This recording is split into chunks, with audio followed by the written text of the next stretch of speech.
사무엘서 강해 시리즈 전체 제목은 우리 길을 찾다입니다. 우리 길을 찾다. 우리 한번 따라해 보겠습니다. 우리 길을 찾다. 우리 길을 찾다. 제가 우리 하면 여러분들은 길을 찾다 하시는 겁니다. 우리 길을 찾다. 예. 제가 길을 찾다 하면 여러분들 우리 하시면 됩니다. 길을 찾다? 우리. 예, 나만 찾으면 안 돼요. 나만 찾으면 안 되고 우리 다 같이 길을 찾아야 됩니다.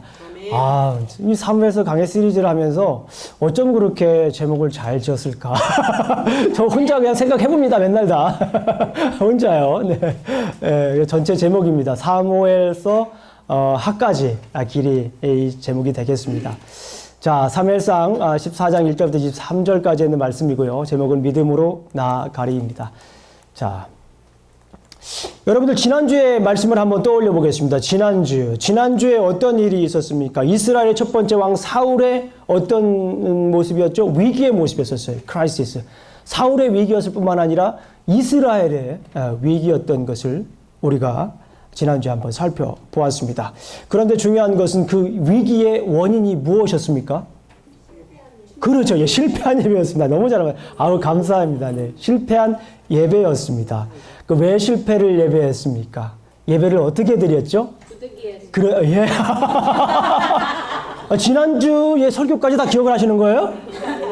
이것은 세계적인 수준의 교회입니다. 이거는 정말. 예. 보통 화요일 날 전까지만 기억을 하더라도 매우 높은 점수를 줄 수가 있는데 일주일이 지났는데도 이렇게 기억하고 있다는 것은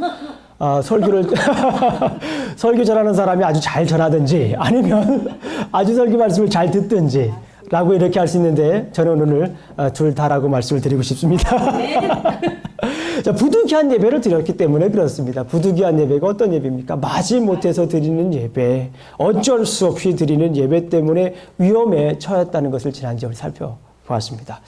그리고 더욱더 절망적인 사건이 있었습니다. 지난주에 우리가 살펴봤지만은 위기에 처했는데요. 더 절망적인 사건이 있었는데 그 절망적인 사건이 무엇이었습니까? 그 위기를 깨뚫고 나갈 힘이 전혀 없어 보였기 때문에 그렇습니다. 그러니까 희망이 전혀 없는 거예요. 어떤 어려움이 있더라도 그 어려움 속에서 희망을 찾으면 그래도 다시 일어나서 해보자라고 하는 그런 생각이 들 텐데 그런 생각이 들기 힘들 정도의 그런 위기였습니다. 어떤 거였습니까? 사울에게는 군사가 몇 명밖에 없었습니까? 처음에는 2,000명이었지만, 자, 3,000명에서 2,000명은 사울, 1,000명은 요나단 이렇게 했는데, 그 2,000명이었던 그 군대가 지금 600명으로 줄었어요. 더군다나 더 절망적인 건 어떤 것이었습니까? 이스라엘에게 무기가 있었나요, 없었나요? 이스라엘에게 무기가 없고, 사울과 요나단만이 칼을 가지고 있었다라고 하는, 이거는 정말 절망적인 사건이에요. 절망적인 사건. 그러니까 어쩔 수 없는 그런 절망입니다. 우리의 눈으로 보이는 것만으로 판단해 보았을 때는 희망이 전혀 보이지 않는 그런 상황입니다. 그렇기 때문에 좌절할 수밖에 없는 상황이었습니다. 그런데 놀라운 것은 우리가 함께 오늘 본문을 함께 교독을 했습니다. 오늘 본문을 교독했는데 어떠한 일이 기록되어 있습니까? 이스라엘에게 어떤 일이 났죠? 이스라엘에게 승리의 사건이 일어나는 것을 우리가 볼 수 있습니다. 놀랍게도 이스라엘 백성들이 전투에서 어떻게 하고 있습니까? 이기고 있는 사건을 우리가 보고 있어요. 자, 오늘 본문에서는 승리를 합니다. 자, 그래서 오늘 제 설교 말씀의 키워드는 승리입니다. 여러분들 승리가 뭐예요? 승리. 그렇죠. 이기는 겁니다. 뭐 물어볼 필요도 없는 거예요. 겨루거나 싸워서 이기는 것을 우리가 뭐라고 합니까? 예, 승리라고 얘기를 합니다. 여러분들 승리하면 생각나는 게 있습니까? 제가 유스 아이들한테 이런 설교를 하게 되면 유스 아이들은 거의 미국에 사는 아이, 한국에 사는 아이들 말고 미국에 사는 유스 아이들한테 여러분, 얘네들아, 너네들 승리가 뭔지 아니? 그럼 100% 거의 이렇게 얘기합니다. 빅뱅의 멤버 이렇게 저는 태양이 더 좋아요. 네, 그렇게 얘기하는 사람들이 많이 있어요. 그리고 여러분들 승리에 하면 기억나는 것들이 뭐가 있나요? 승리하면 기억나는 것들? 예, 어떤 분들은 저는 월드컵 때 우리 한국이 4강에 올라가서 싸웠던 그런 것들 생각납니다. 예, 그런 것도 얘기할 수가 있어요. 여러 가지 승리에 대한 우리 기억들을 하나씩 가지고 있습니다. 그래서 오늘 본문에서 얘기하는 것이 뭐냐면 승리의 요인은 무엇인가? 예, 승리의 요인은 무엇인가?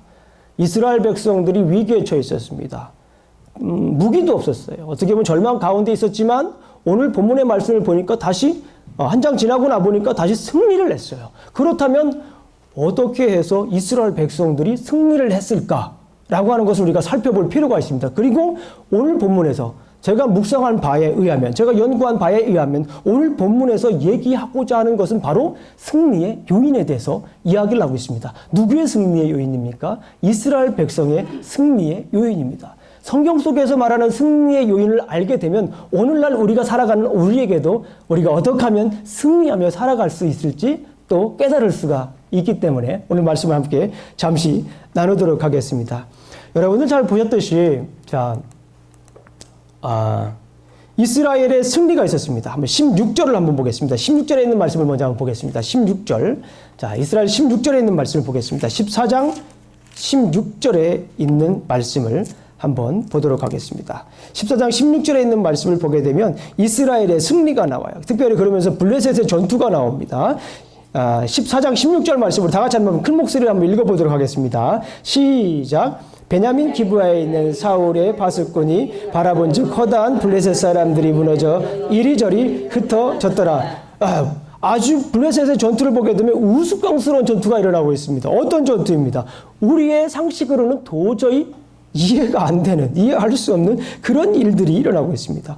허다한 블레셋 사람들이 얼마나 많은 사람들이었어요. 지난주에 우리가 성경 말씀을 보게 되면 블레셋 사람들이 얼마나 많이 있었어요. 해변에 모래알처럼 많이 있다. 그러니까 일일이 어떻게 뭐 사람이 몇 명이든지 이게 얘기하기도 힘든 그런 상황인 거예요. 그렇게 많은 블레셋 사람들이 오늘 본문에 있는 말씀을 보니까 어떻게 해요? 허다한 블레셋 사람들이 무너져 이리저리 흩어져 있다라는 거예요. 예. 자, 그리고 19절에 있는 말씀을 한번 보겠습니다. 19절 말씀을 한번 보겠습니다. 사울이 제사장에게 시작. 사울이 제사장에게 말할 때에 블레셋 사람들의 진영에 소동이 점점 더한지라. 사울이 제사장에게 이르되 내 손을 거두라 하고, 여기 있는 말씀을 보니까 블레셋 진영에 큰 소동이 일어났습니다. 그렇죠? 큰 소동이 일어났고, 자, 20절을 보게 되면 여러분 놀라지 마세요. 20절 보게 되면 어떠한 일이 납니까? 한번 보도록 하겠습니다. 시작. 사울과 그와 함께한 모든 백성이 모여 전장에 가서 본즉 블레셋 사람들이 각각 칼로 자기의 동무들을 침으로 크게 혼란하였더라. 오늘 본문에 있는 말씀을 보니까 싸움을 하는데 누구랑 싸우는 거예요? 자기들끼리. 예, 여기서 지네들끼리라고 하면 좀 그렇지 않습니까? 예, 자기들끼리 지금 성경을 지금 보니까 블레셋 사람들이 해변에 모래알보다 많은 그 블레셋 사람들이 어떻게 싸우고 있는 거예요? 자기들끼리 지금 싸우고 있는 거예요. 하나님께서 이스라엘 백성들을 얼마나 사랑하시는지. 이스라엘 백성들에게는 지금 무기가 없어요. 지금 무기가 없는데 그 무기가 없는 이스라엘 백성들을 위하여 지금 어떤 전쟁이 일어나고 있습니다. 자기들끼리 싸우게 하고 있는 거예요. 지금 성경 말씀을 보게 되면 자기들끼리 싸우고 있는 모습을 이렇게 볼 수가 있습니다. 자, 그러면 이제 요나단의 전투를 한번 보도록 하겠습니다. 요나단은 어떤 전투를 했는지 한번 보도록 하겠습니다. 요나단의 전투는요, 블레셋에 일단 침투를 합니다. 예. 자, 1절 한번 읽어보겠습니다. 4절을 보겠습니다. 4절부터 5절까지 있는 말씀을 한번 보겠습니다. 먼저 1절을 한번 보겠습니다. 1절 다 같이 읽습니다. 시작. 하루는 사울의 아들 요나단이 자기의 무기를 든 소년에게 이르되 우리가 건너편 블레셋 사람들의 부대로 건너가자 하고 그의 아버지에게는 아뢰지 아니하였더라. 오늘 본문에 있는 말씀을 보니까 이 요나단이 자기의 무기를 든 소년과 블레셋 진영으로 침투를 하려고 하는 그런 계획을 가지고 있었어요. 자, 결론을 놓고 볼 때는 블레셋 사람들이 자기와 서로 이렇게 자기끼리 싸웠던 그런 모습을 우리가 살펴보았지만은요, 오늘 이 요나단의 전투를 보게 되면은 요나단은 이 블레셋 지역으로 침투를 먼저 하려고 합니다. 그 침투를 하는데 어느 지역을 지나가는지 한번 보도록 하겠습니다. 자, 4절부터 5절까지 있는 말씀을 한번 볼게요. 시작. 요나단이 블레셋 사람에게로 건너가려 하는 어기 사이 이쪽에는 험한 바위가 있고 저쪽에도 험한 바위가 있는데 하나님의 이름은 보셋이요 하나의 이름은 세네라. 자, 5절 함께 읽습니다. 시작. 한 바위는 북쪽에 믹스바에 일어났고 하나는 남쪽에서 게바 앞에 일어섰더라. 이 지역을 보니까 험난한 계곡을 지나는 그런 수밖에 없는 상황인 것을 볼 수가 있습니다. 자, 그렇다면 여기에서 블레셋과 싸우기 위해서 요나단이 어떠한 전략을 가지고 있는지 한번 보겠습니다. 이것이 굉장히 오늘 본문의 키입니다. 어떠한 전략을 가지고 있는지 함께 보도록 하겠습니다. 첫 번째로는요, 요나단의 전투를 보게 되면 하나님의 능력에 대한 믿음이 있었던 것을 함께 볼 수가 있습니다. 자, 우리 한번 읽어보도록 하겠습니다. 6절을 다 같이 큰 목소리로 함께 읽어보도록 하겠습니다. 시작. 요나단이 자기의 무기를 든 소년에게 이르되 우리가 이 하늘 받지 않는 자들에게로 내려가자. 여호와께서 우리를 위하여 일하실까 하라. 여호와의 구원은 하나님이 많고 석음에 달리지 아니하였더라. 네, 믿음의 고백을 하는 것을 볼 수가 있습니다. 여러분 한번 잘 보세요. 이 구절에서 정말 중요한 말씀이 어떤 말씀인가 하면요, 할례받지 않은 사람들입니다. 할례받지 않은 자들에게 건너가자. 이 말은 무슨 말씀을 얘기하냐면, 여러분들 오늘 아침에 성경 공부하신 분들에게 제가 잠깐 설명을 드렸습니다. 이스라엘 백성들에게 있어서 이스라엘 백성의 정체성을 알리기 위한 것 중에 겉으로 드러나는 것 중에 가장 중요한 게 뭘까요?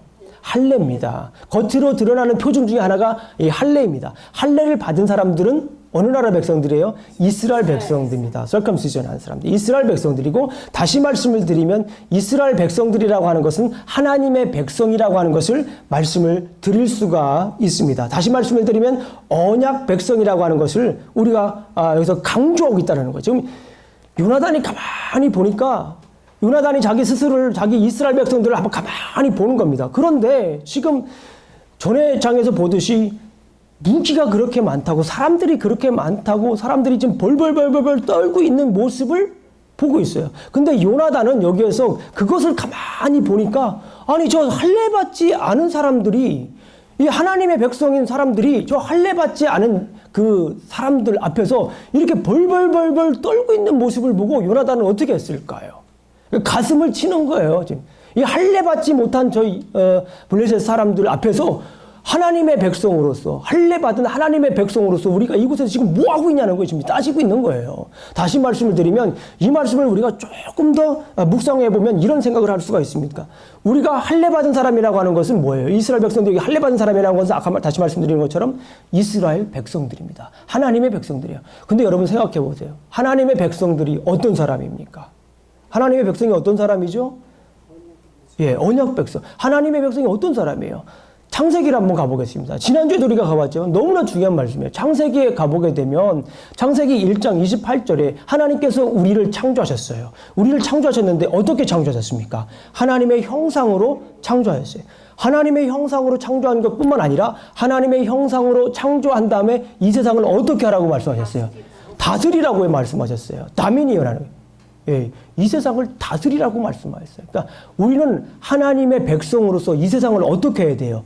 다스려야 되는 거예요. 왕으로 다스리는 게 아니라 왕의 대리인으로서, 통치 대리인으로, God's regent로, 하나님의 통치 대리자로 우리는 이 세상을 다스려야 되는 거예요.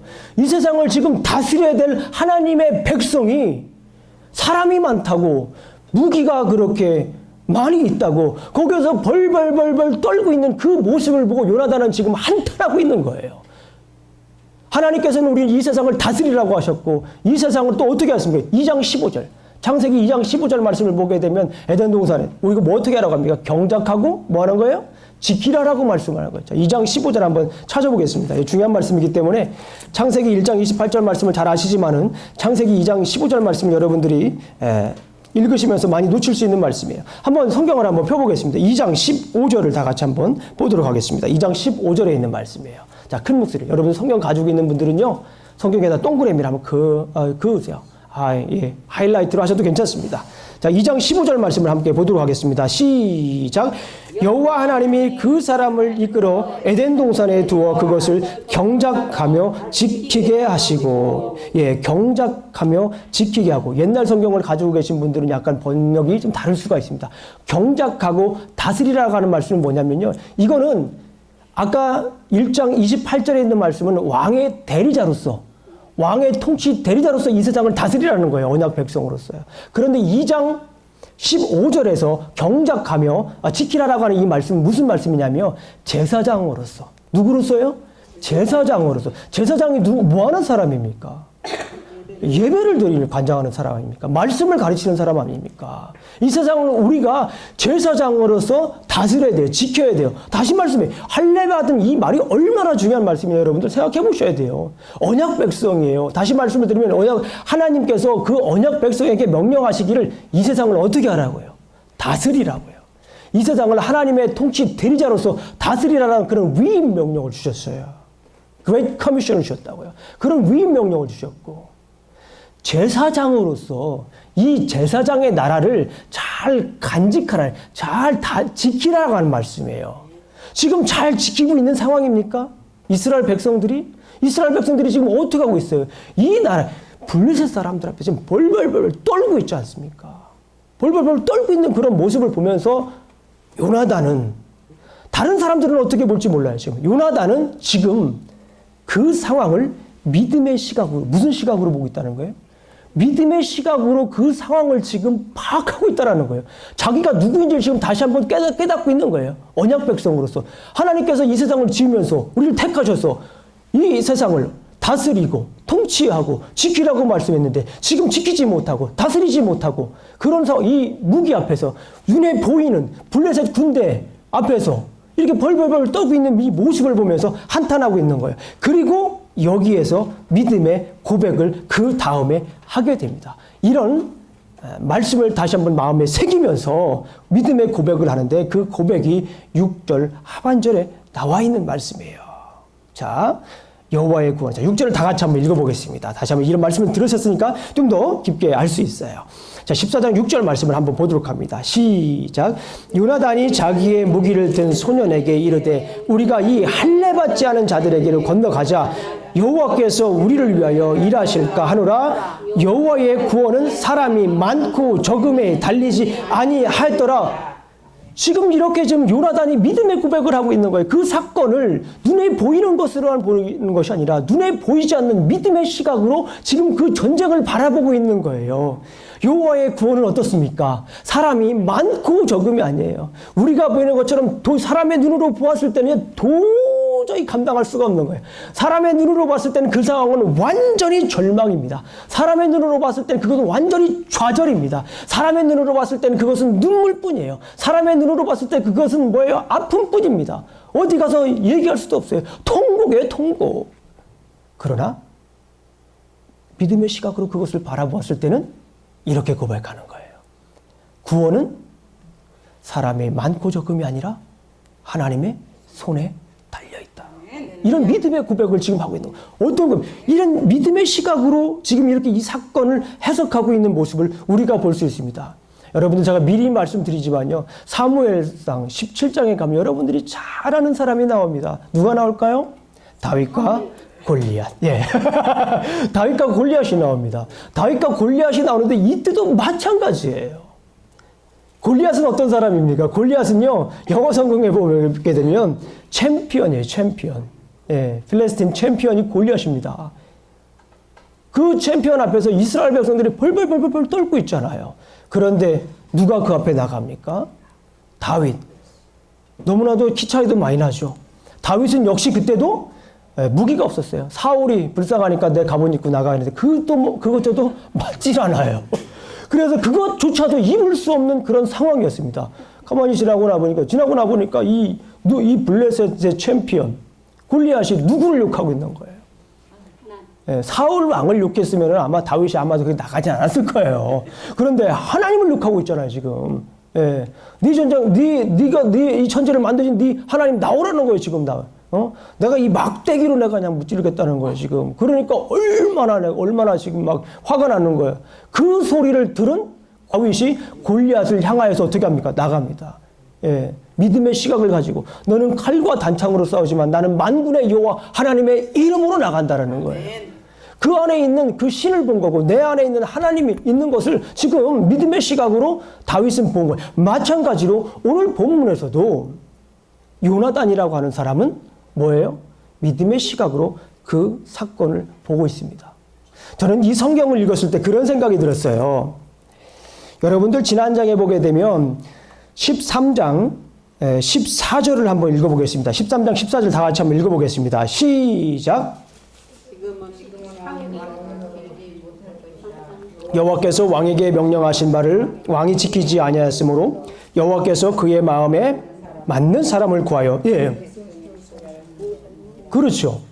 저는 그렇게 생각을 했어요. 여호와께서 그의 마음에 맞는 사람을 구한다라고 말씀하셨잖아요. 그래서 저는 이 성경을 읽었을 때에 요나단이 여호와 하나님의 말씀에 마음에 맞는 사람이지 않을까라고 하는 생각을 잠시 했습니다. 잠시 할 정도로 이렇게 여기에서는 요나단은 위대한 믿음의 고백을 하는 것을 우리가 볼 수가 있어요. 물론 요나단이 아니라 누가 됩니까? 나중에는 다윗이 되죠. 그런데 하나님의 마음에 맞는 사람이 다음에 후계자가 요나단이지 않을까라고 하는 생각이 들 정도로 여기 요나단은 대단한 믿음의 소유자입니다. 이 지도자가 이렇게 믿음 충만하니까 그 주변에 있는 사람들이 어떨까요? 자, 요나단의 무기를 드는 사람이에요. 요나단은 자기 무기를 자기가 들고 다니지 않고 요나단의 무기를 들어주는 사람이 있었던 것 같아요. 네, 무기가 컸나요?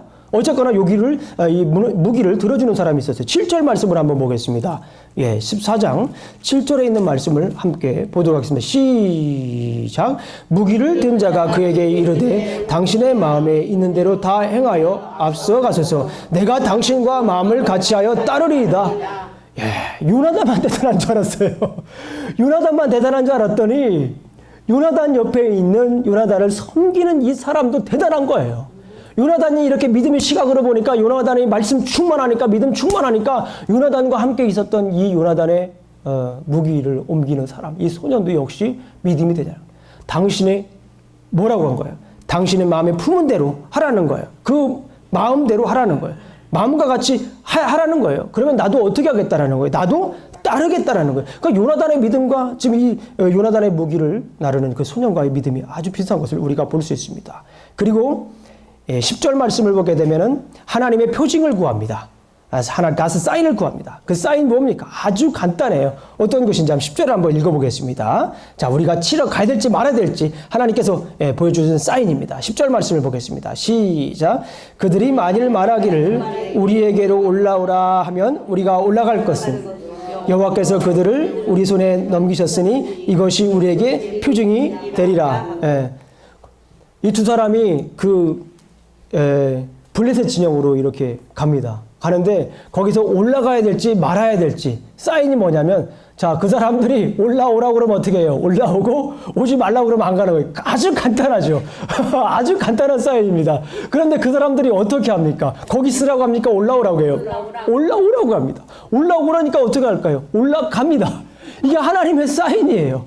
그 하나님의 사인을 듣고서 이제 올라가서 여러분들 잘 아시는 것처럼 거기에서 이제 전쟁이 일어납니다. 그래서 11절을 한번 보겠습니다. 11절과 12절에 있는 말씀을 함께 보겠습니다. 시작. 둘이 다 블레셋 사람이 이르되 보라 히브리 사람이 그들이 숨었던 구멍에서 나온다 하고 그 부대 사람들이 요나단과 그의 무기를 든 자에게 이르되 우리에게로 올라오라 너희에게 보여줄 것이 있느니라 한지라. 요나단이 자기의 무기를 든 자에게 이르되 나를 따라 올라오라 여호와께서 그들을 우리 손에 넘기셨느니라 하고 이제 사람들이 올라가서 13절, 14절, 15절에 있는 말씀을 보게 되면 어떻게 합니까? 요나단이 결국에는 승리를 하게 됩니다. 그리고 그 지역에 어떤 일이 일어납니까? 15절 말씀을 한번 읽어보겠습니다. 시작. 들에 있는 진영과 모든 백성들이 공포에 떨고 부대와 노략군들도 떨었으며 땅도 진동하였으니 이는 큰 떨림이 있었더라. 거기에 보니까 큰 떨림이 있었던 거예요. 큰 진동이 있었던 거예요. 마치 어디 성을 함락할 때처럼 여리고성을 함락할 때 것처럼. 하나님의 성전에는 하나님의 전쟁에는 이런 진동과 이런 떨림이 있는 것을 우리가 볼 수가 있습니다. 그나다는 이렇게 멋진 전쟁을 하고 있었습니다. 그런데 사울의 전투는 어떤지 한번 보겠습니다. 사울의 전투. 예. 사실 오늘 본문에 있는 말씀은요, 사울과 요나단을 굉장히 비교하고 있어요. 예. 한번 보겠습니다. 사울의 전투는 어떤 전투였는지 한번 보겠습니다. 자, 사울은 고향에서 머물고 있습니다. 자, 2절을 한번 보겠습니다. 시작. 사울이 기브와 변들이 있는 석류나무 아래에 머물렀고 함께한 백성은 600명 가량이었다. 이 말씀을 보게 되면 자, 요나단은 지금 어디로 갔어요? 적지로 달려갔어요. 요나단은 지금 험난한 지역을 막 벼랑 끝으로 올라가고 있는 그런 상황인데 이스라엘의 첫 번째 왕인 사울은 어디에서 지금 무엇을 하고 있습니까? 자기 고향 근처, 자기 고향이 기브아잖아요. 기브아 근처 변두리에서 지금 뭐 하고 있는 거예요? 석류나무 그늘 아래에서 지금 쉬고 있는 거예요. 지금 굉장히 지금 비교를 하고 있어요. 성경 자체가. 그런 다음에 사울이 어떻게 합니까? 자, 3절을 한번 읽어보겠습니다. 3절 시작. 아이야는 에봇을 입고 거기 있었으니 그는 이가봇의 형제 아히두베의 아들이요 비느하스의 손자요 실로에서 여호와의 제사장이 되었던 엘리의 증손이었더라. 백성은 요나단이 간 줄을 알지 못하였더라. 여기에서 있는 말씀을 보게 되면요, 네, 지금 요나단은 믿음 충만한 소년과 함께 있잖아요. 그런데 지금 여기 사울은 누구와 함께 있습니까? 사울이 함께 있는 사람이 누구입니까? 이가봇의 형제 아히두베의 아들이잖아요. 여러분들 잘 아시겠지만 이가봇이 누구입니까? 이가봇이라고 하는 의미가 뭐예요? 우리 사무엘상 3장을 보게 되면 하나님의 영광이 떠났다는 의미예요. 그잖아요. 하나님의 영광이 떠났다는 말씀이에요. 엘리의 아들 비느하스의 손자, 이가봇의 형제 아히두베의 아들. 그렇죠? 엘리의 아들 비느하스의 손자라고 말씀하고, 여러분들 잘 아시는 것처럼 엘리의 아들 누가 있습니까? 홈니와 비느하스가 있었어요. 그런데 그 사람들은 어떤 사람들이었어요? 여러분들 잘 아시는 것처럼 불량자다. 성경 말씀을 보게 되면 그 사람들은 불량자다라고 말씀을 하고 있어요. 그리고 결국에는 이가봇이라고 하는 걸 말씀드렸처럼 하나님의 영광이 떠났다라고 하는 거예요. 결국에는 지금 이 사울이 같이 있는 사람은 요나단이 같이 있는 사람들과 굉장히 비교가 되고 있어요. 결국에 여기서 무슨 말씀을 하고 있습니다. 마치 엘리의 집안이 몰락한 것처럼 사울의 집안도 몰락할 것이라고 하는 것을 여기서 예고하고 있는 모습을 볼 수 있어요. 그런데 더 중요한 것이 있습니다. 더 중요한 것이 있어요. 그것은 뭐냐면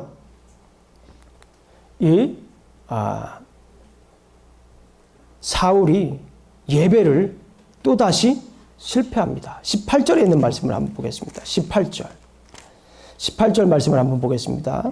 14장 18절 말씀입니다. 시작. 사울이 아이야에게 이르되 하나님의 궤를 이리로 가져오라 하니 그때에 하나님의 궤가 이스라엘 자손과 함께 있음이니라. 예.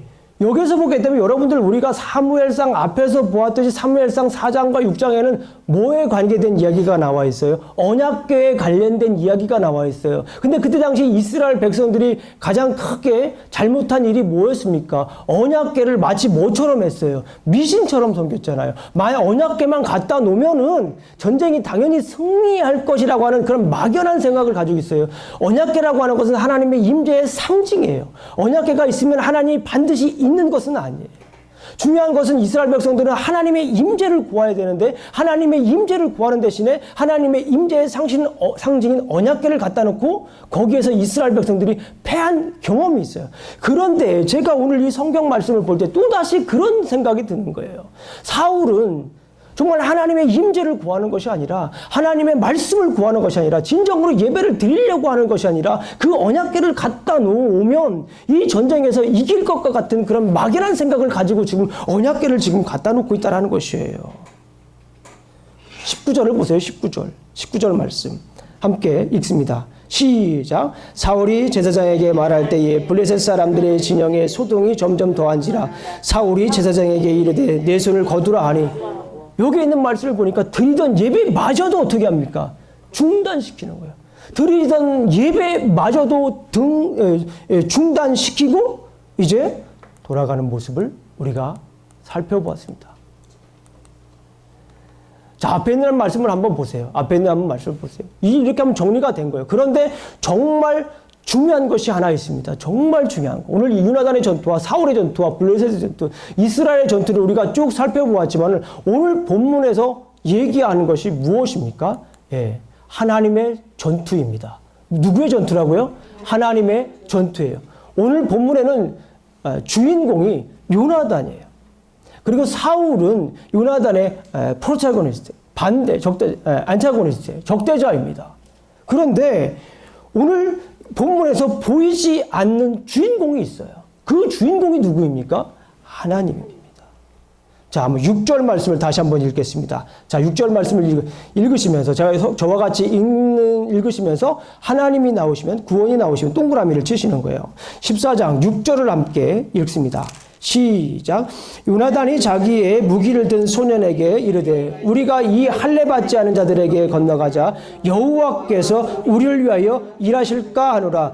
여호와의 구원은 사람의 많고 적음에 달려있지 아니하여. 여기에만 두 번 사용하고 있어요. 그죠? 누굽니까? 여호와 하나님, 여호와 하나님의 구원. 그리고 10절 말씀을 보겠습니다. 시작. 그들이 만일 말하기를 우리에게로 돌아오라 하면 우리가 올라올 것은 여호와께서 그들을 우리에게로 손에 넘기셨음이니. 여호와께서 우리에게 손을 넘겼다고 말씀하고 있지 않습니까? 12절 말씀을 보겠습니다. 시작. 그 부대 사람들이 요나단과 그의 무기를 든 자들에게 이르되 우리에게로 올라오라. 너희에게 보여줄 것이 있느니라 한지라. 요나단이 자기의 무기를 든 자에게 이르되 나를 따라 올라오라. 여호와께서 그들을 이스라엘의 손에 넘기셨느니라. 여호와 하나님께서, 여호와 하나님의 전투를 지금 계속 강조하고 있어요. 그리고 가장 결정적인 말씀 23절 맨 마지막에 있는 말씀입니다. 23절 말씀을 다 같이 큰 목소리로 함께 읽도록 하겠습니다. 시작. 여호와께서 그날에 이스라엘을 구원하심으로 전쟁이 베다웬에 지나더라. 누가 전쟁을 한 겁니다? 하나님께서 전쟁. 하나님께서 오늘 본문에서 보게 되면 하나님께서 친히 전투를 하고 있는 모습을 보고 있어요. 그런데 이스라엘 백성들은 하나님께서 친히 전투하시는 그 모습을 대다수의 많은 사람들이 봤을까요? 못 봤을까요? 그거를 보질 못한 거예요.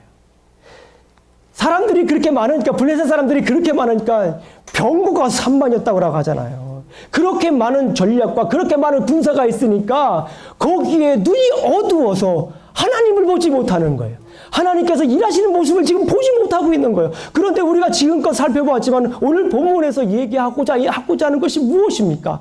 하나님께서 계속해서 싸우고 있다라는 거예요. 우리가 보고 있지 못하지만, 당시 이스라엘 백성들이 보고 있지 못하지만 하나님께서 각 요소마다, 사울이 전투할 때마다, 요나단이 전투할 때마다 하나님께서 그곳에 계셔서 하나님께서 친히 전투하시는 모습을 지금 오늘 본문에서는 강조하고 있는 줄로 믿습니다. 계속해서 강조하고 있어요. 이것이 오늘 본문을 이해하는 가장 중요한 키입니다. 오늘 말씀을 요약합니다. 요나단이 믿음으로 하나님을 의지하고 전투에 나아갈 때에 하나님께서 블레셋과의 전쟁에서 승리를 주셨다라고 이렇게 말씀을 요약할 수가 있어요. 요나단에게는 어떤 눈이 있었어요? 믿음의 눈이 있었어요. 그 믿음의 눈이 있었기 때문에 그 보이지 않는 하나님의 전투를 눈으로 볼 수가 있었어요. 그래서 그 하나님의 손길을 볼 수 있었기 때문에 그 하나님의 손길을 의지하고 말도 안 되는 전투를 합니다. Beyond description, beyond knowledge. 우리의 생각으로는, 우리의 이해로는 도저히 이해할 수 없는 그런 상식적이지 않은 그런 전투를 하고 있어요. 그런데 결과가 어떻습니까? 결과는 승리를 했지 않습니까? 그래서 오늘 메시지는 이렇습니다. 믿음의 시각으로 보는 것이 우리의 길이다. 아멘. 여러분들, 우리 삶 속에서 믿음의 시각으로 우리가 볼 수 있어야 됩니다. 우리 여러분들에게 이런 여러 가지 많은 일들이 일어납니다. 현재 여러분들을 앞길을 가로막고 있는 이 길들이 무엇입니까? 눈에 보이는 것들이 있잖아요. 피부로 느낄 수 있는 것들이 있잖아요. 그럼에도 불구하고 우리가 생각해야 될 것이 무엇입니까? 그 뒤에서 싸우시는 여호와 하나님을 우리가 봐야 돼요. 무슨 믿음을, 어떤 시각으로 봐야 됩니까? 믿음의 시각으로 봐야 돼요. 믿음의 시각이 없으면 그것을 볼 수가 없어요. 믿음의 시각이 없으면 좌절이고, 믿음의 시각이 없으면 한없는 슬픔이고, 믿음의 시각이 없으면 날마다 통곡입니다. 그러나 믿음의 시각으로 그것을 보게 되면 하나님께서 도우심을 우리가 기억할 수가 있어요. 제가 미국에 처음 유학 갔을 때를 잊을 수가 없습니다. 부푼 마음으로 여러 가지 준비를 해가지고 미국에 유학을 왔어요. 대략 한 12년 전 일입니다.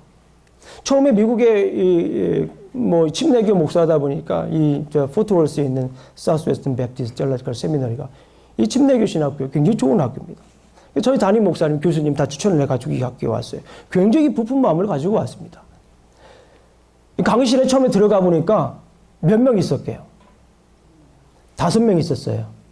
5명. 테이블에서 5명 수업을 합니다.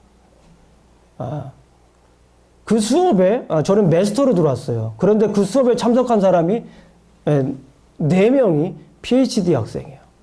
그리고 저만 메스터 학생이에요. 그런데 그때 그 얼마 전부터 그 학교가 PhD하고 메스터 클래스를 몇 클래스는 함께 운영하기로 했대요. 그 중에 하나가 제가 들어야 되는 PhD 리딩 세미나 수업이었어요. 딱 들어가서 강의 실라버스라고 하는 그 강의안을 받아보니까 저 도저히 할 수가 없는 거예요. 쭉 보니까 한 주에 책을 3권에서 5권을 읽어야 돼요. 그리고 제 전공이 구약이었으니까요. 히브리 원어를 굉장히 상당량의 히브리어로 또 영어로 번역을 또 해야 돼요. 또 아티클도 있고요. 도저히 할 수가 없는 거예요. 제 생각으로는 도저히 할 수가 없는 그런 상황이었습니다. 제가 그때 얼마나 긴장을 한 줄 알아요? 미국 처음에 와가지고 수업 들어가가지고 제 옆에 있는 미국 친구가 저한테 이런 얘기를 했어요. 영어로 How long have you been here? 그 얘기를 제가 알아들었을까요? 못 알아들을까요? 못 알아들었어요. 너무 긴장을 해가지고. 그 얘기를 그 정도 상황에서 얼마나 힘들었겠어요. 이거를 그런데 가만히 생각을 해봤습니다. 하나님께서 나를 왜 이곳에 보내주었을까? 하나님께서 나를 왜 이곳에 보내주었을까? 저뿐만 아니라 왜 가족을 이곳에 보내주었을까? 그리고 내가 미국에 왜 유학을 왔을까? 생각을 해봤어요. 성경 말씀을 조금 더 정확하게 잘 이해해서 정확하게 가르치기 위한 분명한 목적이 있었어요. 그런 분명한 목적을 생각하면서 하나님께 기도할 때에 하나님께서 저의 마음에, 물론 나중에 또 제가 또 간증을 할게요. 이와 관련된 수많은 이야기들이 많습니다. 어쨌거나 하나님께서 제 마음에 그런 감동을 주셨어요. 기도할 때 하나님께서 믿음을 주셨어요. 여호수아처럼 어떻게 하라? 나아가라. 누구처럼? 여호수아처럼 나아가라. 믿음으로 나아가라. 아멘?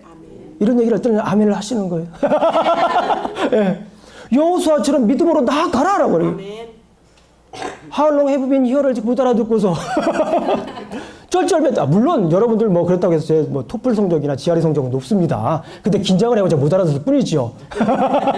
그랬는데 그 말씀을 듣고 이제 마음을 가다듬고 그 수업을 2학기나 들어야 했습니다.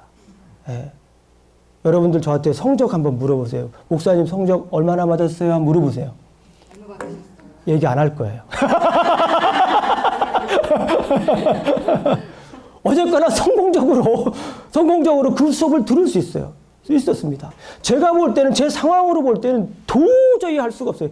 길이 그냥 쫙 막혀버리는 거, 앞길이 그냥 쫙 막혀버리는 거. 고향 앞으로 가! 하고 싶은 생각이 딱 드는 거예요. 비행기표 끊어야 되겠어요 하는 생각이 들었습니다. 도저히 할 수 없는 상황이죠. 어떻게 그걸 할 수 있습니까? 그런데 나중에 그 수업을 1년 정도 듣고 나니까 정말 보람됐습니다. 하나님께서 어떻게 예배하시는지 나중에 또 제가 말씀을 드릴게요. 그 수업을 듣고 나니까 저에게 주는 유익이 이런 말할 수 없는 그런 유익을 제가 누리게 됐던 것을 보게 됩니다. 무엇입니까? 믿음의 시각으로 봐야 돼요. 믿음의 시각으로. 내 뒤에서 나를 밀어주시고 나를 이끌어주시 앞에서 당겨주시는 하나님을 우리가 믿음의 시각으로 봐야 됩니다. 우리의 육신의 눈으로 봤을 때는, 우리가 겉으로 보는 이 눈으로 보았을 때는 할 수가 없어요. 대성통곡이죠. 팔자 타령이죠. 신세 타령이죠. 할 수가 없습니다. 도저히 할 수가 없습니다. 하나님 왜 하필 이 미국에 저를 떨어뜨렸었습니까? 예? 하고 말하나. 그럴 수도 있어요. 왜 하필이면 저를 이런 환경으로 몰아가십니까? 하필이면 왜 저를 이 어스틴에 내려놓으셨습니까? 여러 가지 생각을 할 수가 있습니다. 그러나 중요한 것은 무엇입니까? 우리 상황에서 어떠한 일이 일어났든지 간에 그것을 무슨 시각으로 봐야 됩니까? 믿음의 시각으로 봐야 됩니다. 오늘 본문에서처럼 요나단처럼 믿음의 시각으로 봐야 돼요. 믿음의 시각으로. 현재 여러분들의 앞길을 가로막는 일이 무엇입니까? 재정적인 일입니까? 직장입니까? 사업입니까? 자녀 문제입니까? 혹은 학업의 문제입니까? 일어나는 현상만 보지 말고 그 뒤에서 일하는 하나님을 우리가 믿음으로 봐야 돼요. 그 길이 눈물 바다이고 밤마다 통곡하고 마치 텍사스 광야에 나 홀로 남겨져 있는 듯한 그 외로움, 그 처절함, 그 괴로움 속에 있는 것 같은 느낌이 들지라도 우리는 거기에서 박차고 일어나야 됩니다. 믿음의 시각으로 그걸 볼 수 있어야 돼요. 하나님이 나를 왜 이 광야 생활을 하게 하는지 믿음의 시각으로 볼 수 있어야 됩니다. 믿음의 시각으로 보게 된다면 내 뒤에서 일하시는 하나님의 손길도 함께 볼 수 있는 줄로 믿습니다. 아무리 잠 못 이루는 일일지라도 절망 가운데 있을지라도 믿음의 눈으로 보십시오. 그러면 여러분들은 하나님의 도우심의 손길을 체험하실 수 있는 줄로 믿습니다. 마지막입니다. 믿음으로 바라보자. 히브리서 11장 3절 말씀. 우리에게 어떠한 일이 일어났을지라도 겉으로 드러나는 현상만 보면 안 됩니다. 우리 뒤에서 일하시는 하나님을 우리가 믿음의 시각으로 볼 수 있어야 됩니다. 자, 우리 다 같이 히브리서 11장 3절에 있는 말씀을 크게 읽고 함께 기도하도록 하겠습니다. 시작. 믿음으로 모든 세계가 하나님의 말씀으로 지어진 줄을 우리가 아나니 보이는 것은 나타난 것으로 말미암아 된 것이 아니니라. 우리 함께 기도하시겠습니다. 하나님 아버지 감사합니다. 오늘도 우리가 함께 이 사무엘서에 있는 말씀을 통하여서 우리가 어떻게 살아가야 할지 알게 되었습니다. 이제는 더 이상 우리 앞에 있는 일들, 눈에 보이는 일들 가지고 매달리지 않겠습니다. 눈에 보이지 않는 우리의 믿음의 시각으로 봐야 할, 우리가 믿음의 시각으로 바라볼 때에 볼 수 있는 하나님의 도움의 손길을 이제는 보겠습니다. 아버지 하나님 도와 주시옵소서. 더 이상 절망하지 않겠습니다. 더 이상 좌절하지 않겠습니다. 더 이상 슬픔의 구름더기에 있지 않겠습니다. 아버지 하나님 다시 박차고 일어나서 믿음으로 살겠습니다. 믿음의 시각으로 살겠습니다. 믿음의 시각으로 눈에 보이지 않지만 나를 도우시는 하나님의 손길을 경험하며 살겠습니다. 주님 도와주시옵소서. 예수님 이름으로 기도합니다. 아멘.